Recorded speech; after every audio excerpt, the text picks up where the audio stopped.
Sous les commentaires de mes TikTok, vous êtes nombreux à me dire que je sag pas assez mes pantalons.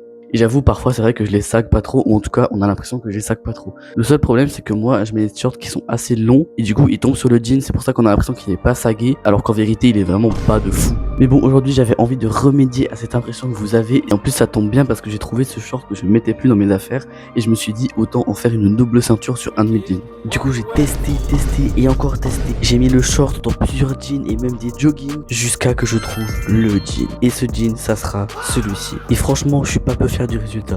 Je trouve que le contraste entre le noir et le gris passe parfaitement. Surtout que ce jean, pour moi, c'est un peu comme un cahier de brouillon. J'ai custom la poche arrière. À l'époque, j'avais déjà raccourci parce qu'il était trop long. D'ailleurs, j'en ai profité pour enlever l'ourlet et du coup, maintenant, il est à sa taille initiale. Et c'est pour ça que je me suis dit, autant utiliser ce jean qui est déjà dans un sale état. Comme ça, si je me loupe, au pire, c'est pas si grave que ça. Bon, là, on va passer à la partie couture. Donc, vous vous en doutez, pour ça, il nous faudra bien évidemment ce jean. Il nous faudra également le short dont je vous ai parlé et aussi un magnifique kit de couture. Bon, du coup, on peut enfin passer à la partie couture. Donc ici, en tout premier, comme vous le voyez à l'écran, je vais venir couper et sceller les poches du short. Vous vous en doutez, mais du coup, j'ai bien évidemment fait les deux poches. Si je les ai scellées, c'est pour que à terme, quand je coudrai le short sur le jean, on ne voit plus qu'il y a des poches et pour éviter que ça fasse un effet trop brouillon. Bon, du coup, après, j'ai commencé par mettre le jogging bien dans le jean à la bonne hauteur. Puis, je l'ai attaché en mettant des épingles un petit peu partout pour éviter qu'il se barre. Et après, la partie la plus longue et paradoxalement la plus simple, j'ai cousu tout autour du jean en suivant bien le chemin des épingles que j'avais tracé et en faisant passer mes fils sous la couture de la ceinture. Et pour finir, j'ai répété le processus 3 fois pour être sûr que c'est bien solide.